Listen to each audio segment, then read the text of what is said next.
5 बोली जाती है, बट ब्रॉडली बेटा क्योंकि जो प्लाज्मा और कंडेंसेट है वो गैस का ही मॉडिफाइड फॉर्म होता है अलग अलग टेम्परेचर पे, तो ब्रॉडली अगर देखा जाए तो मैटर की 3 फॉर्म है, सॉलिड, लिक्विड एंड गैस। अब आपके मन में क्वेश्चन आता है कि इन तीनों चीजों में फर्क क्या है सर? बेटा जैसा कि आपको पता ही होगा, इन तीनों चीजों में सॉलिड, लिक्विड और गैस में जो फर्क होता है वो सिर्फ और सिर्फ कंस्टिट्यूएंट पार्टिकल्स में आपस में फोर्स ऑफ अट्रैक्शन का डिफरेंस होता है। हम मानते हैं कि गैस में पार्टिकल्स के बीच में जो फोर्स ऑफ अट्रैक्शन होते हैं वो नेग्लिजिबल होते हैं। जैसे ऑक्सीजन गैस है तो उसमें कंस्टिट्यूएंट पार्टिकल क्या है? O2 के मॉलिक्यूल। तो बेटा O2 के मॉलिक्यूल्स के बीच में हम आपस में मानते हैं कि फोर्स ऑफ अट्रैक्शन ना के बराबर है। तो अगर किसी स्टेट ऑफ मैटर में force of attraction between constituent particle is negligible तो हम कहते हैं वो गैस है। उसके बाद आता है लिक्विड। लिक्विड में क्या होता है बेटा? अरे ये जो कर रहे हैं बेटा इस तरीके से, इस पे मुझे देख साफ साफ दिख रहा है, तो डोंट मैं क्लास से बाहर निकालूं तो इसका मुझे उसके लिए मजबूर मत करो, ठीक है? तो व्हाटसोएवर यू आर डूइंग, ठीक है? तो चलो मैं कर देता हूं ताकि आप में से फिर कोई कर भी ना पाए, ठीक है? इसको मिटाओ, यहां पर मैं डिसेबल कर दूंगा, देखो एनीथिंग कैन बी कंट्रोल्ड, है ना? तो ऐसी हरकतें ना करें।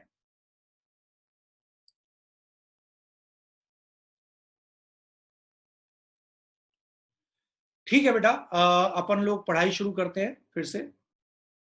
तो बेटा जी एक चीज देखना, तो लिक्विड में क्या होता है कि जो कंस्टिट्यूएंट पार्टिकल होते हैं उनमें फोर्स ऑफ अट्रैक्शन बेटा बहुत कम होते हैं। गैस में तो हम मानते हैं होते ही नहीं है। लिक्विड में बेटा फोर्स ऑफ अट्रैक्शन होते हैं बट कम होते हैं। सॉलिड स्टेट वो स्टेट ऑफ मैटर है जहां पर बेटा कंस्टिट्यूएंट पार्टिकल्स में फोर्स ऑफ अट्रैक्शन बहुत ज्यादा होते हैं। फोर्स ऑफ अट्रैक्शन बहुत ज्यादा होते हैं बेटा सॉलिड स्टेट में, ठीक है? जैसे कि हम एग्जांपल देख लेते हैं, गोल्ड। गोल्ड में बेटा क्या होता है कि गोल्ड में जो कंस्टिट्यूएंट पार्टिकल है वो गोल्ड के एटम होते हैं।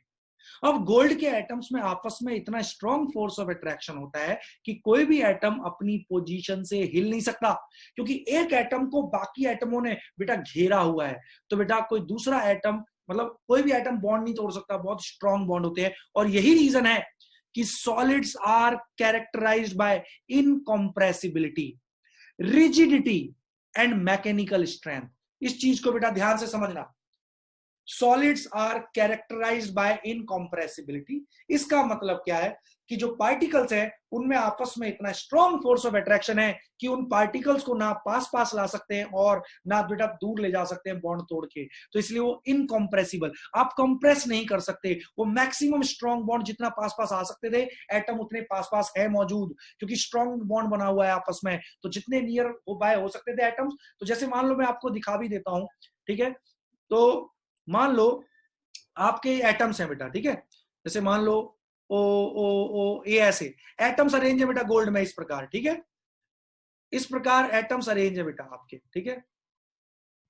अब इनमें आपस में देखो बेटा, जितना मैक्सिमम पास पास आ सकते थे ये उतने बेटा पास पास है।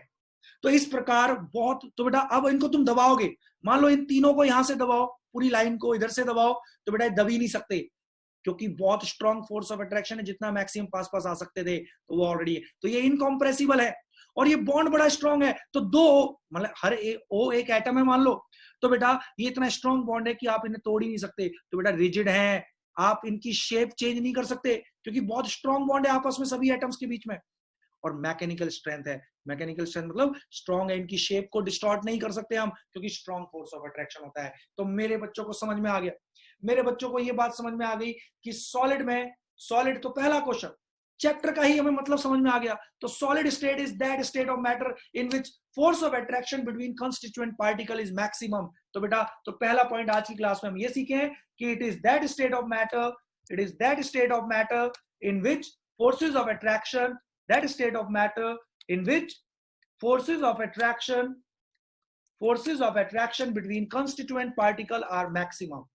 Forces of attraction between constituent particles are maximum, ठीक है? किसी भी और स्टेट के कंपैरेटिवली, ठीक है? ठीक है बेटा जी, तो हमें पहला इस चैप्टर का मतलब समझ में आ गया कि सॉलिड स्टेट क्या होता है, ठीक है जी? अब और बेटा इसी वजह से, क्योंकि फोर्स ऑफ अट्रैक्शन मैक्सिमम है, तो ये तीन कैरेक्टरिस्टिक, इन तीन कैरेक्टरिस्टिक को याद रखना सॉलिड की। Solids are incompressible, solids are rigid and they have very high mechanical strength. तो पहला पॉइंट समझ में आ गया। अब ठीक है सर, सॉलिड समझ में आ गया, ठीक है। तो बेटा, और ये स्ट्रॉन्ग कोहेसिव फोर्स, वही बॉन्ड मतलब कोहेसिव मतलब दो एटम्स के बीच में आपस में force of attraction, strong cohesive force होता है, ठीक है। And they can not move, सही बात है, स्ट्रॉन्ग फोर्स है भाई। मान लो आपका किसी अपने दोस्त के साथ बहुत स्ट्रॉन्ग बॉन्ड है, उसी के साथ बेंच पे बैठते हो, जैसे मान लो नंदन के साथ वो कबाब में हड्डी बैठता है बेटा, तो उन दोनों को you can not separate, strong force of attraction है, ठीक है। तो चलो ठीक है, ठीक है जी। सर सॉलिड समझ में आ गया। अब बेटा जी बहुत इंपॉर्टेंट चीज, सॉलिड दो प्रकार के होते हैं, solids are of two types, solids are of two types. तो ये बहुत इंपॉर्टेंट है बेटा। है सर, हमने तो सॉलिड ही सुना है, अब दो प्रकार के सॉलिड कौन से होते हैं, तो वो भी मैं अपने बच्चों को बता देता हूं। तो सारे बच्चे अब ध्यान से देखना बेटा। पहला होता है बेटा आपका crystalline solids, very very important, यहां से बेटा बोर्ड में भी क्वेश्चन आएगा आएगा आपके 12वीं में, ठीक है। और बेटा दूसरा होता है अमोर्फस सॉलिड, कई बार बेटा 12th बोर्ड में क्वेश्चन आया हुआ है इससे, कि भाई दो प्रकार के सॉलिड होते हैं, वो कौन कौन से होते हैं, क्या कैरेक्टरिस्टिक है, और सबसे इंपॉर्टेंट आता है इनमें डिफरेंस क्या है। तो चलो मैं अब अपने बच्चों को डिटेल में समझाऊंगा क्रिस्टलाइन सॉलिड और अमोर्फस सॉलिड क्या है। सॉलिड क्या है ये तो मेरे बच्चे को बहुत अच्छे से समझ में आ गया, बट क्रिस्टलाइन क्या होता है, अमोर्फस क्या होता है, ये आपको अभी समझ में नहीं आया, ठीक है। तो चलो वही हम लोग करते हैं। हाँ, ये ऑटोमेटेड है। ठीक है बेटा जी, अब मैं आप लोगों को बताता हूं कि ये कैसे होगा, ठीक है। बेटा ये कोई मिटा सकता है क्या बच्चा आप में से? अच्छा मैंने डिसेबल किया हुआ है, जिस बच्चे ने भी ये किया था और वो यहाँ पे बेटा इसको हटा दे, जो ये येलो येलो और रेड रेड कर रखा है, मुझे लग रहा है उसी उसमें आएगा।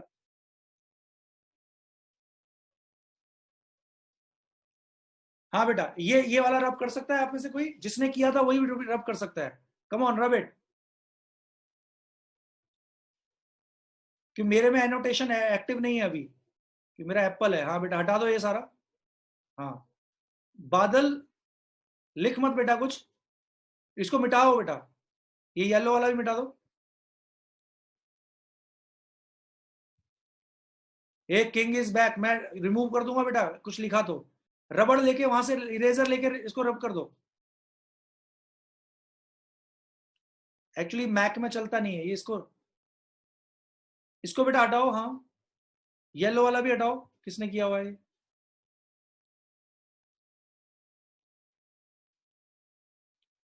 ये येलो वाला हटाए भाई जिसने भी किया है। बाकी लोग कोशिश करो अगर हो सकता है औरों के थ्रू।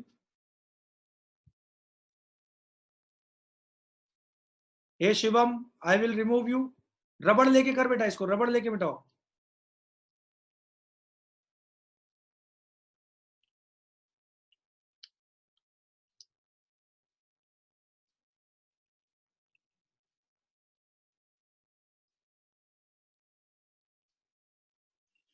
बेटा इसको रब करो भाई, जिस जो भी कर सकता है, जिसने किया था वही कर पाएगा आई थिंक, बाकी लोग भी कोशिश करो।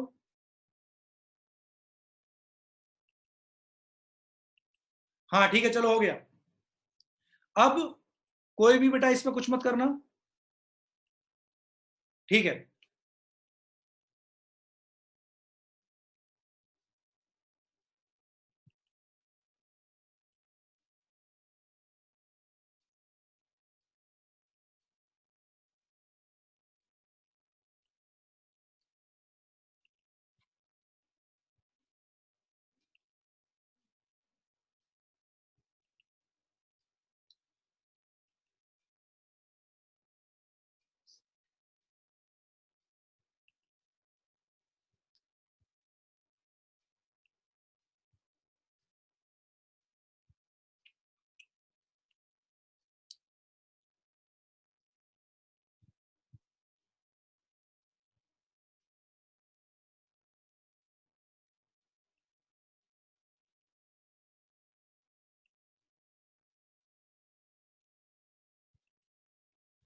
हाँ भाई चलो तो स्टार्ट करते हैं बेटा।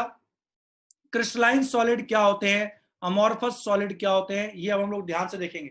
अभी तक हमें क्लियर हो गया है कि सॉलिड क्या होते हैं, ठीक है। रिजिड होते हैं, मैकेनिकल स्ट्रेंथ हाई होती है, इनकॉम्प्रेसिबल होते हैं।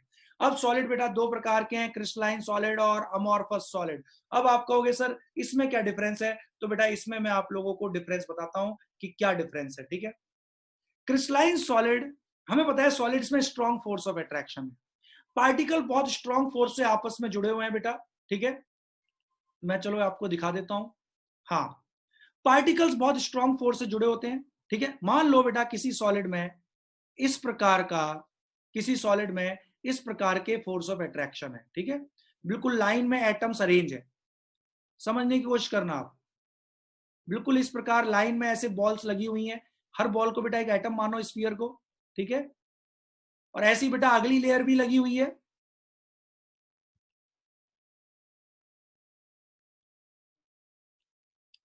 सब सेम साइज के हैं भैया, सेम ही एलिमेंट है तो सेम ही एटम्स हैं।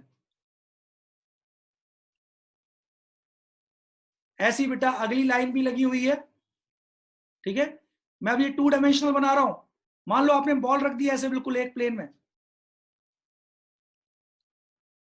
एक के नीचे एक बिल्कुल, और एक के बिल्कुल बिल्कुल लाइन में लगाया है बेटा, वर्टिकली भी और हॉरिजॉन्टली भी, ठीक है बेटा।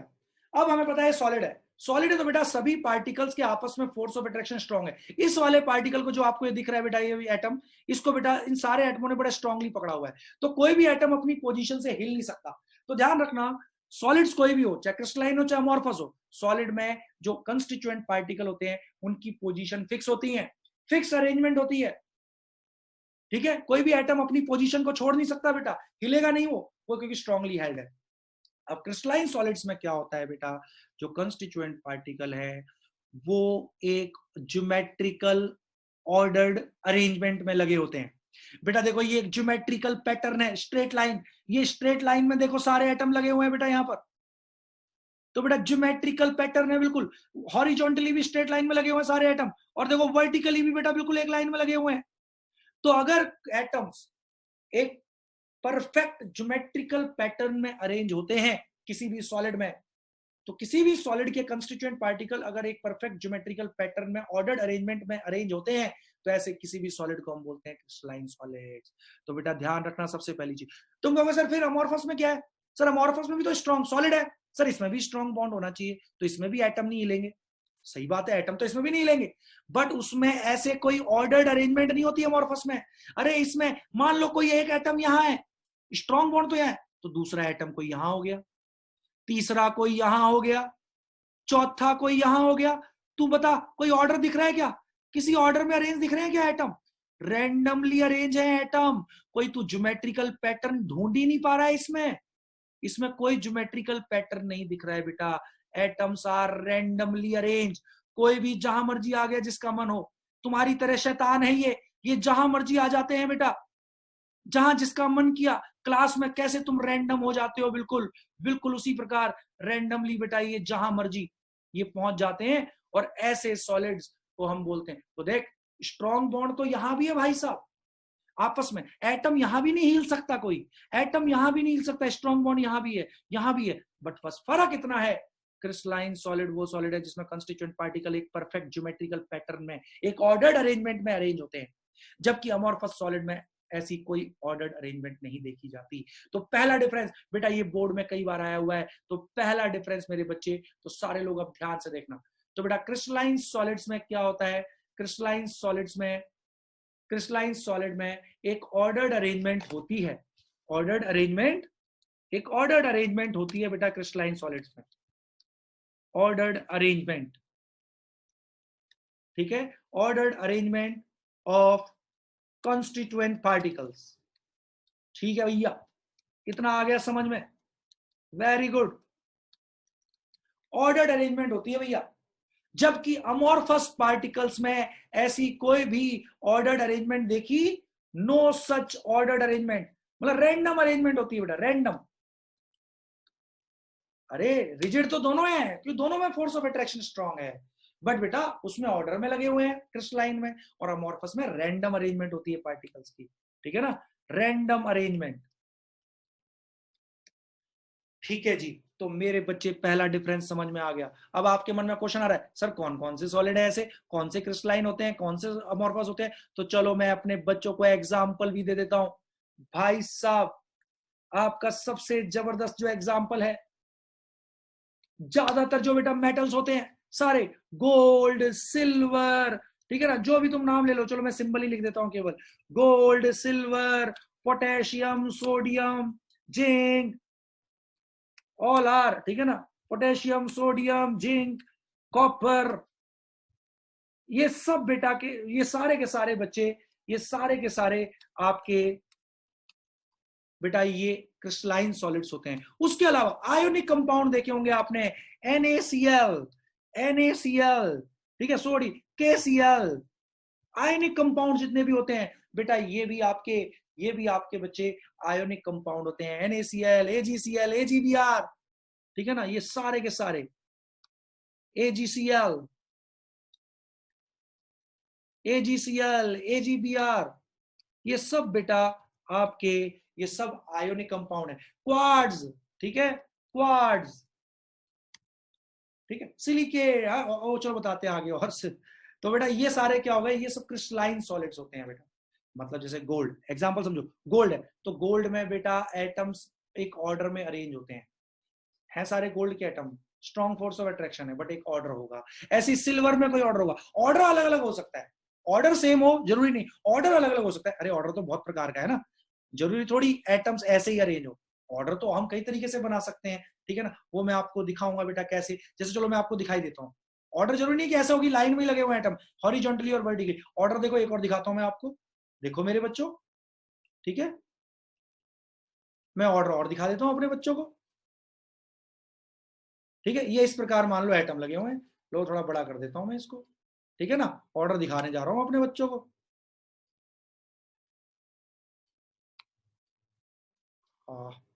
हाँ, ये देखो इस प्रकार एटम लगे हुए हैं। अब देखो मैं क्या करता हूं बेटा, थोड़ा सा, अब, हाँ, मैं अब थोड़ा सा ऐसे कर लेता हूं, हम्म,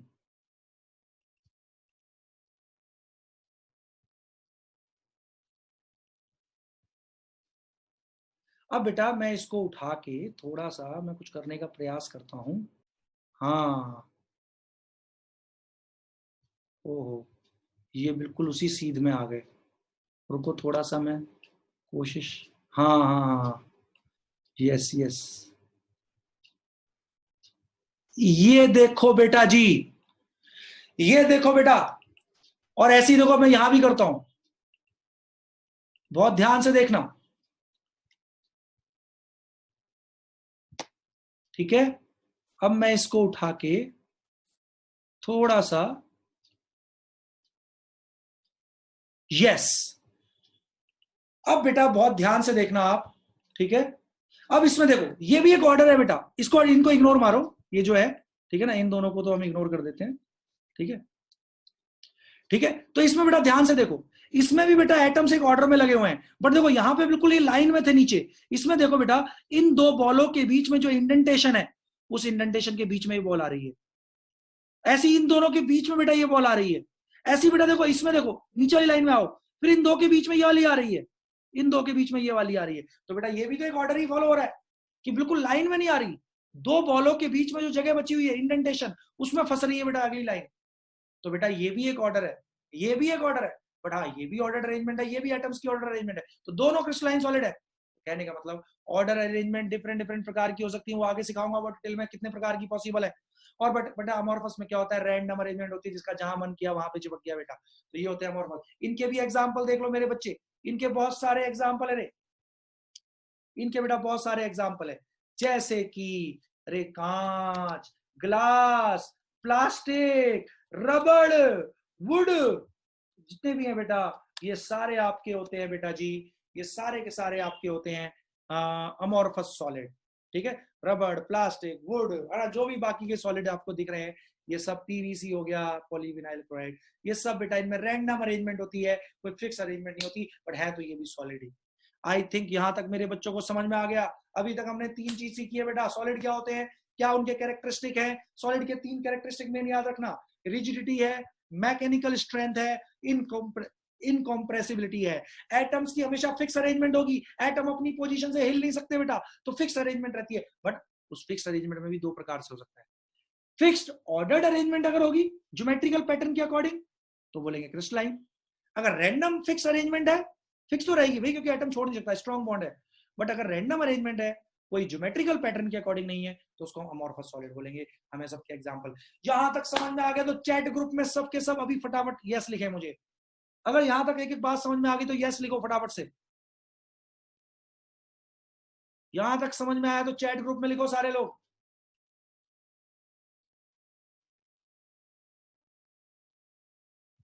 very good, very good. Anshu को आ गया, शशि को आ गया, वेरी गुड। अभिनव आकर्ष को आ गया, आशीष को आ गया, अभिनव आकर्ष, रणवीर को आ गया, वेरी गुड। सुप्रिया को आ गया, जोनी को आ गया, अमृतेश आनंद, अतुल ओझा, आयुषी, प्रियंका राज, वेरी गुड। अभिषेक, गौरव शर्मा, प्रियांशु, सिद्धार्थ चौधरी, सिंघम, राहुल कुमार यादव, अर्नव, बादल, वेरी गुड बेटा। तो बेटा आई थिंक मेरे बच्चों को अच्छा समझ में आ गया। अब हम लोग आगे बढ़ते हैं।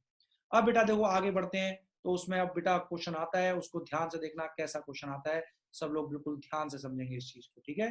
तो देखो अब हम क्या करने जा रहे हैं, ठीक है।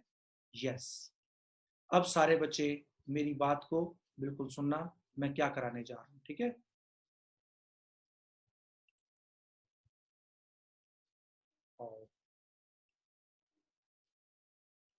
ठीक है बेटा, अब हम आगे बढ़ते हैं कि भाई डिफरेंस क्या होता है। बेटा बोर्ड में क्वेश्चन आया है कि दो डिफरेंस दो क्रिस्टलाइन और अमॉर्फस में। पहला डिफरेंस समझ में आ गया, क्रिस्टलाइन में ऑर्डर्ड अरेंजमेंट होगी ज्योमेट्रिकल पैटर्न फॉलो करते हुए, कोई ना कोई ज्योमेट्रिकल पैटर्न तो हजारों प्रकार के होते हैं, हाँ? तो बेटा तो और अमॉर्फस में रैंडम अरेंजमेंट, पहला डिफरेंस समझ में आ गया। अब आता है अगला क्या डिफरेंस है, तो वो मेरे बच्चे बहुत ध्यान से देखना, ठीक है। यस, तो बेटा जी अब मैं ये वाली ड्राइंग जो है ये इसको मैं मिटा सकता हूं, ठीक है। तो मैं इसको बेटा डिलीट कर देता हूं यहां से, ठीक है।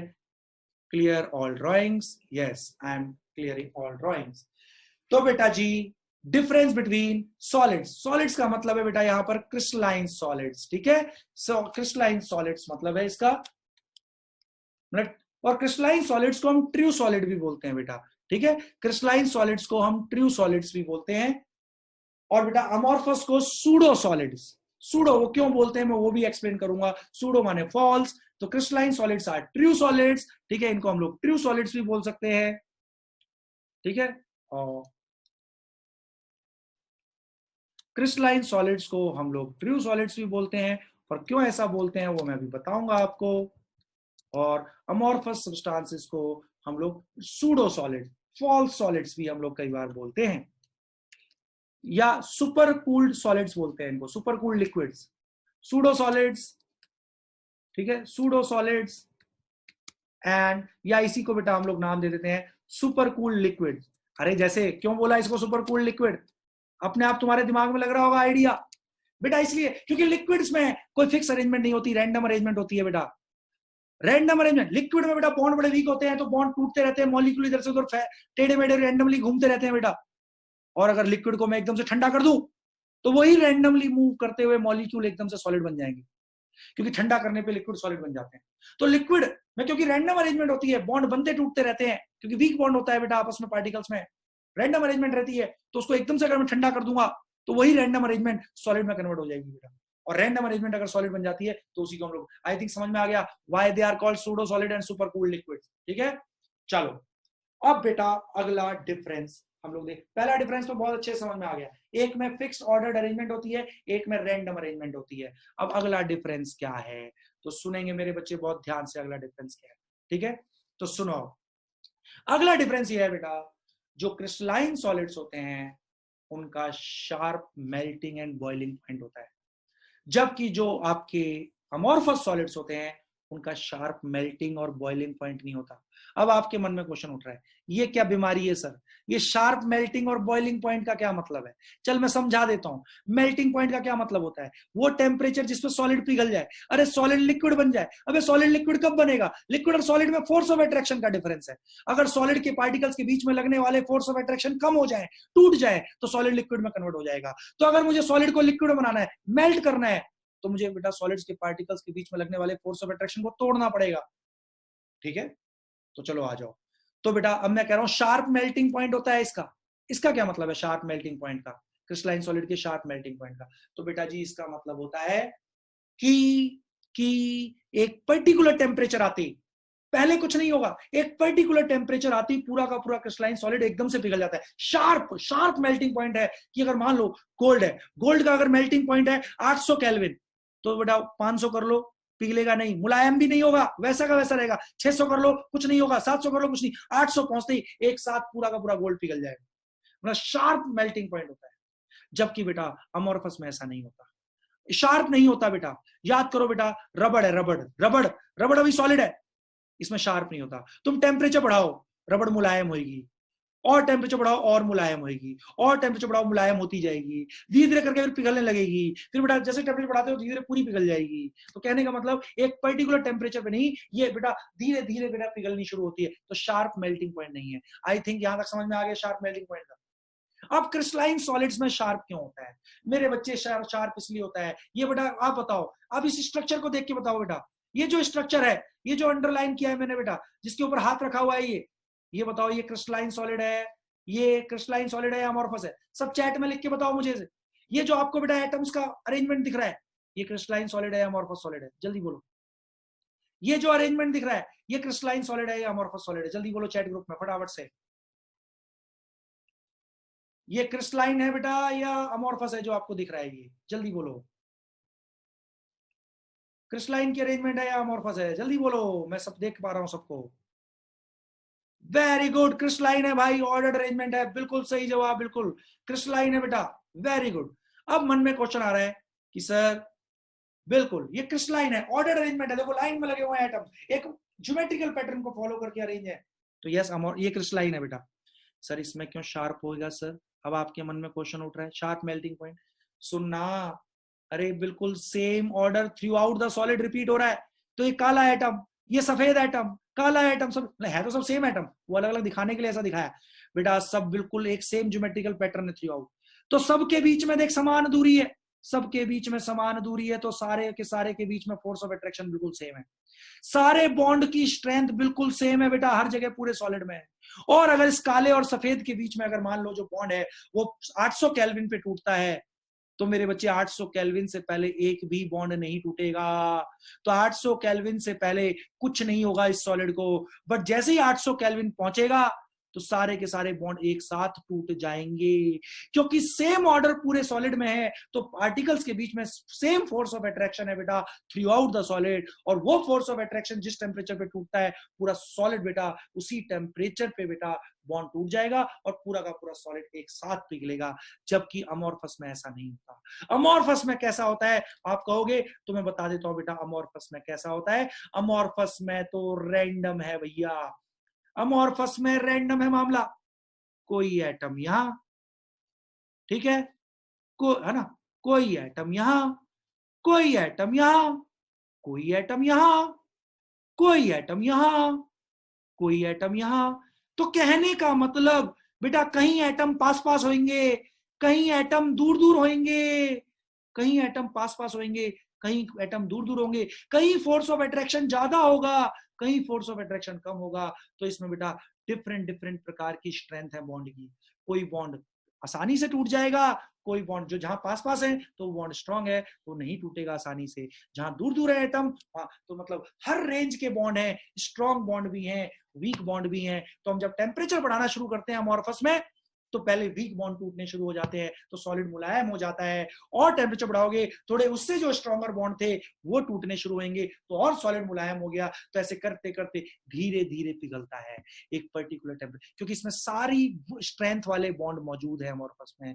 जबकि मेरे बच्चे क्रिस्टलाइन में ऐसा नहीं होता, सेम स्ट्रेंथ के बॉन्ड है सारे, क्योंकि सारे बिल्कुल पूरे सॉलिड में through out the solid same arrangement follow होती है, तो सभी एटम्स में स्ट्रेंथ सेम है। That's why crystalline have sharp melting and boiling point and amorphous do not have sharp melting and boiling point। अगर मेरे बच्चों को ये दूसरा पॉइंट ऑफ डिफरेंस समझ में आ गया तो चैट ग्रुप पे अभी के अभी यस लिखो, जल्दी करो। अगर समझ में आया तो जल्दी लिखो।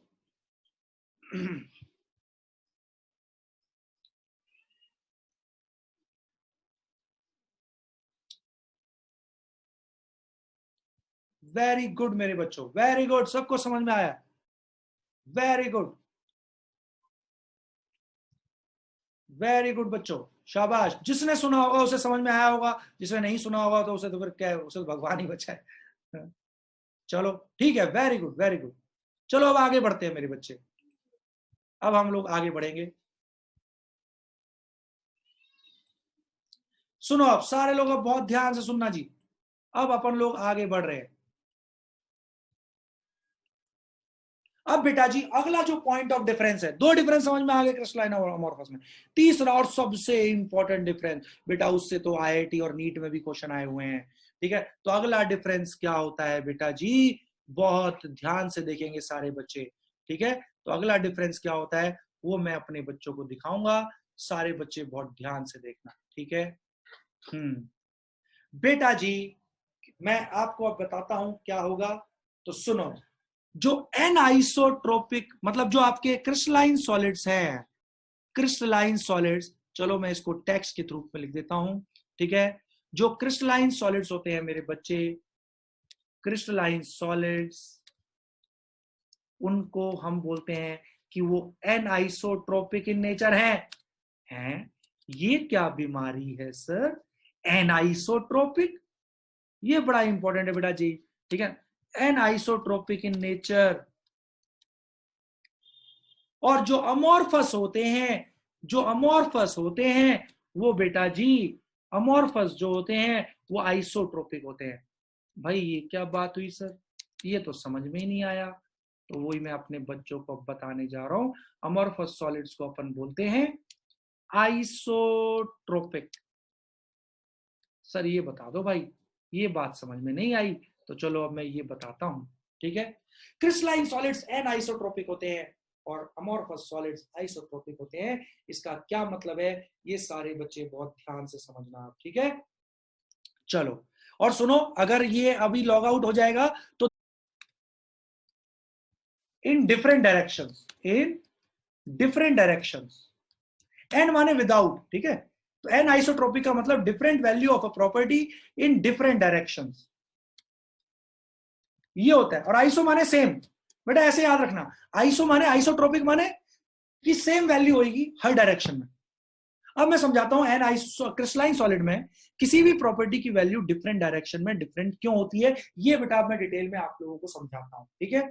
तो बेटा पहली चीज याद रखना, एन आइसोट्रोपिक सॉलिड्स वो सॉलिड्स हैं जिनमें जिनमें किसी प्रॉपर्टी की वैल्यू डिफरेंट डायरेक्शन में डिफरेंट आती है। जबकि आइसो माने होता है सेम, तो आइसोट्रोपिक अमोर्फस सॉलिड्स को बोलते हैं आइसोट्रोपिक। और आइसोट्रोपिक में क्या होता है, किसी भी प्रॉपर्टी की वैल्यू हर डायरेक्शन में सेम आती है। अब मैं इसको समझाता हूं कैसे, सब लोग बहुत ध्यान से देखना बेटा जी, है ना। अब सब लोग बहुत ध्यान से देखेंगे इस चीज को, मैं आपको एक्सप्लेन करता हूं इसको अच्छे से। अब सुनो बेटा, मान लो कोई सॉलिड है, कोई सॉलिड है, वो दो प्रकार के एटम्स का बना हुआ है। एक एटम को मैं दिखाता हूं क्रॉस से और एक एटम को दिखाता हूं सर्कल से। मान लो क्रिस्टलाइन सॉलिड है, और बेटा क्रिस्टलाइन है तो ऑर्डर्ड अरेंजमेंट होगी। मान लो ये लग गया सर्कल, और मान लो ऑर्डर्ड अरेंजमेंट है और ऑल्टरनेट अरेंजमेंट है बेटा, ठीक है। अरे दोनों एटम है, एक प्रकार के एटम को, मान लो NaCl है ना, मान लो ये सोडियम है, ये क्लोराइड है, मान लो ऐसे, तो ऑर्डर्ड अरेंजमेंट होनी चाहिए। तो मान लो इस तरीके से लीनियरली अरेंज है, ऑल्टरनेट अरेंजमेंट है, सर्कल क्रॉस, सर्कल क्रॉस, बिल्कुल समान दूरी पर ऐसे बेटा अरेंज है। ये तो एक लाइन बनी है, सॉलिड तो 3 डायमेंशनल होता है, तो बेटा ऐसे ऑल्टरनेट अरेंजमेंट है, circle cross, circle cross, circle cross, circle cross. इस प्रकार बेटा जी आपकी सॉलिड में ऑर्डर्ड अरेंजमेंट है। ऑल्टरनेट अरेंजमेंट है, सर्कल क्रॉस, मतलब दो प्रकार के एटम का इस क्रिस्टलाइन सॉलिड बना हुआ है। तो बेटा बिल्कुल ऑर्डर्ड अरेंजमेंट है भाई, same order through out the solid repeat हो रहा है। सर्कल क्रॉस की ऑल्टरनेट अरेंजमेंट थी लीनियरली, तो ऑल्टरनेट अरेंजमेंट है लीनियरली बेटा, ठीक है जी। इतना आ गया समझ में, ठीक है। ऐसी चलो एक और बनाता हूं ज्यादा और क्रिस्टल क्लियर दिखाने के लिए। फिर से क्रॉस, सर्कल, लीनियरली बिल्कुल होना चाहिए, क्रॉस, सर्कल, क्रॉस। तो बेटा ये क्रिस्टलाइन सॉलिड है, ठीक है। अब मेरी बात को ध्यान से सुनना। अगर मान लो मैं बात करता हूँ रिफ्रैक्टिव इंडेक्स की, रिफ्रैक्टिव इंडेक्स है लाइट को बेंड करने की क्षमता। बेटा क्या होता है जब लाइट, आपको पता है इलेक्ट्रोमैग्नेटिक वेव है। अरे पीछे बैकग्राउंड बंद करो बेटा, लाइव क्लास में किसी को भी बच्चे को पीछे बैकग्राउंड म्यूट रखा करो अपने आप को, ठीक है, अदरवाइज बाकी लोग फिर इससे अफेक्ट होते हैं।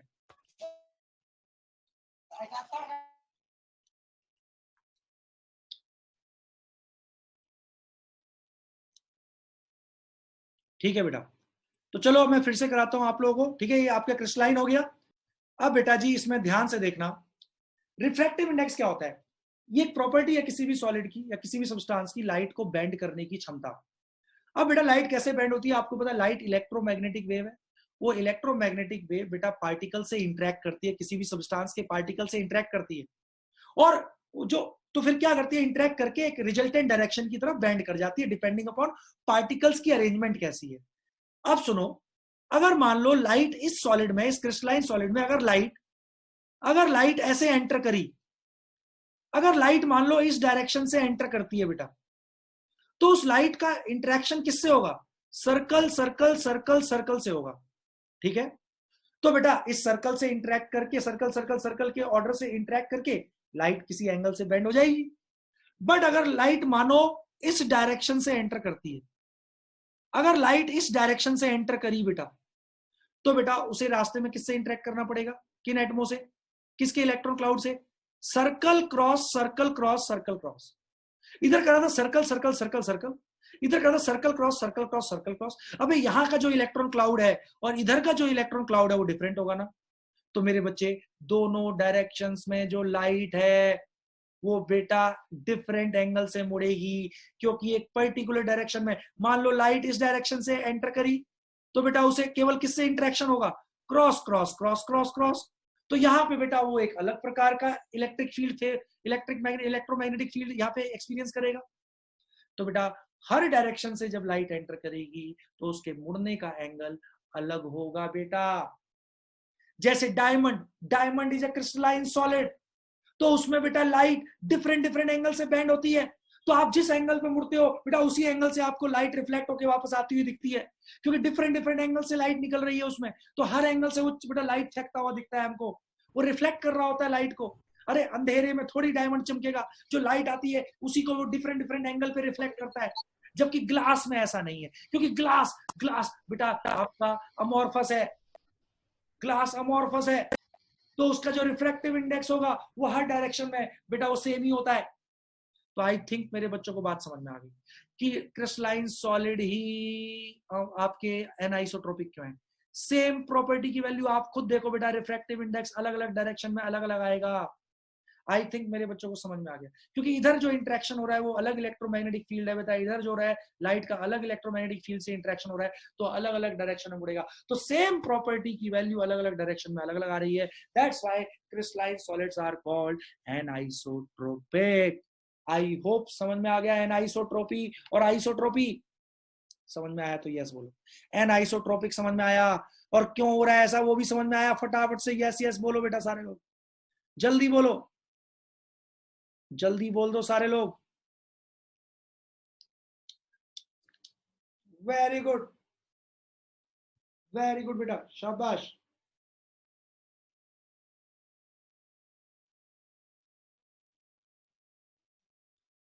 वेरी गुड, सभी बच्चों को आया है समझ में। I am quite impressed. Very good बेटा, चलो बहुत बढ़िया, सबको आ गया समझ में। ये घोस्ट कौन है? वे भूत, वो भूत साई क्या लिख रहे हैं? यस लिख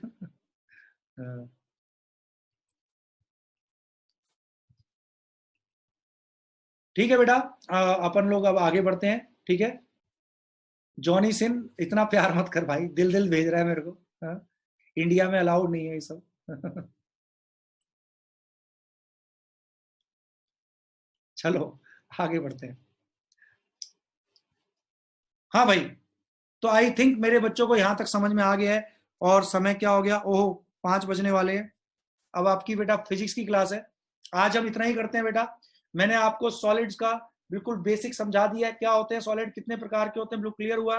अब हम आगे बेटा इसकी क्लास की ड्यूरेशन भी बढ़ाएंगे, बट थोड़ा सा एक्चुअली जूम पे टाइम लिमिट होता है, इसलिए हम लोग बहुत ज्यादा इसको नहीं खींच पा रहे हैं, क्योंकि अभी आपकी 5 मिनट में फिजिक्स की क्लास भी स्टार्ट हो जाएगी बेटा।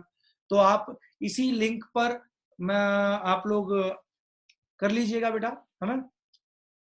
तो ठीक है ना, इसी लिंक पे आप क्लिक कर लीजिएगा, ठीक है, 5 बजे से, और आपकी फिर क्लास शुरू हो जाएगी। एंड मीटिंग मत करना, लीव मीटिंग करना अपनी अभी, है ना, या फिर बने रहना, अभी सर आ जाएंगे इसी लिंक पर और फिर वो अपना शुरू कर देंगे, ठीक है। मैं इसको स्टॉप करता हूं। आई थिंक आज मेरे बच्चों को अच्छा लगा, समझ में आया। ऐसे ही बेटा हम टाइम टेबल के अकॉर्डिंग, मैं टाइम टेबल हम आप भेज चुके हैं आज आपको, आज सुबह। उसके अलावा बेटा ऐप में भी आ जाएगा, एक नया ऐप है हमारा, तो नया ऐप का आपको लिंक बहुत जल्दी बेटा भेज जाएगा, उस पर काफी तेजी से काम चल रहा है ना। तो वो लोग हम लोग करते हैं। चलो ठीक है बेटा, अब फिजिक्स की क्लास करो। फिजिक्स में पहला चैप्टर 12th का होता है इलेक्ट्रोस्टैटिक्स।